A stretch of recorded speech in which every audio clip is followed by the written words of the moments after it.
चाहिँ हामी डेनमार्कको भ्यालेन्सबर्ग भन्ने ठाउँमा घुम्न आएको होइन, बिच हेर्नलाई कस्तो रहेछ बिच भनेर जाँदै हो। अहिले चाहिँ टक्क लाएर अब पुगिसकेपछि त्यहाँको भ्यू देखिन्छ।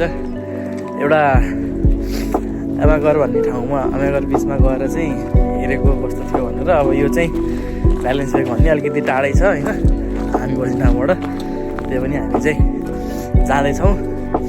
गइसकेपछि त्यहाँको रिजल्ट्स के हुन्छ म बाँकी भिडियोमा देखाउँदै गर्छु तपाईँलाई होइन।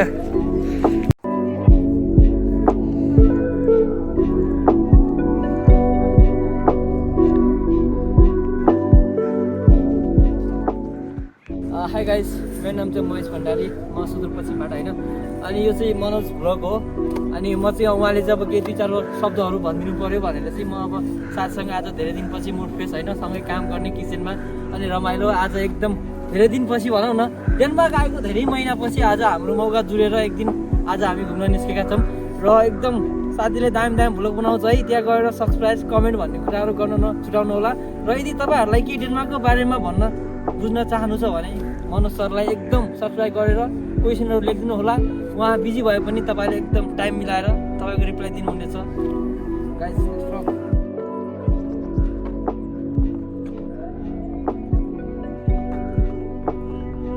ल ओके रेडी अब साथी।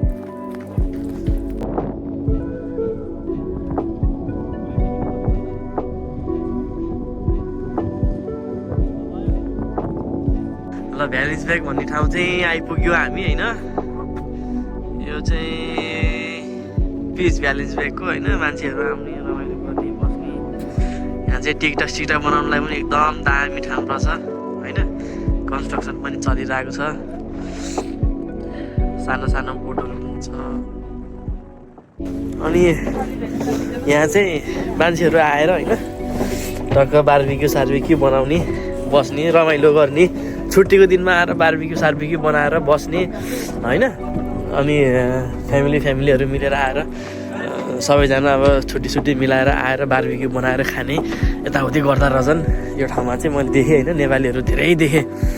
यहाँ अब बोल्न त बोल्दैनन् होइन, त्यही पनि त्यो गीतमा स्पिकरहरू बजेको देखेर चाहिँ नेपाली रहेछन् भन्ने चाहिँ हुन्छ होइन। त्यस ठाउँ चाहिँ लास्ट रमाइलो। अब नेपालमा अब यस्तो ठाउँ भइदिएको भए अब धेरै हुन्थ्यो, छैन नेपालमा। नेपालमा त खोला मात्र छ, नुहाउन गयो भने पनि लो खोलाले बगायो भनेर मऱ्यो भनेर मात्र न्युज आएको हुन्छ। यहाँ त अब समुद्र बगाउन पनि बगाउँदैन होइन।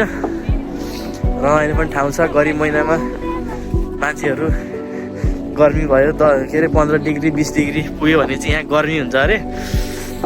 अनि त्यो 15 डिग्री 20 डिग्री टेम्परेचर पुगिसकेपछि मान्छेहरू चाहिँ त्यति गर्मी भयो भनेर आत्तिएर अनि त्यसपछि समुद्रमा पौडी खेल्न आउँछन् अरे यहाँ यो ठाउँमा भन्ने सुनेको मैले। अब समरमा पनि आउँला, आएर अनि देखाउँला यो ठाउँ।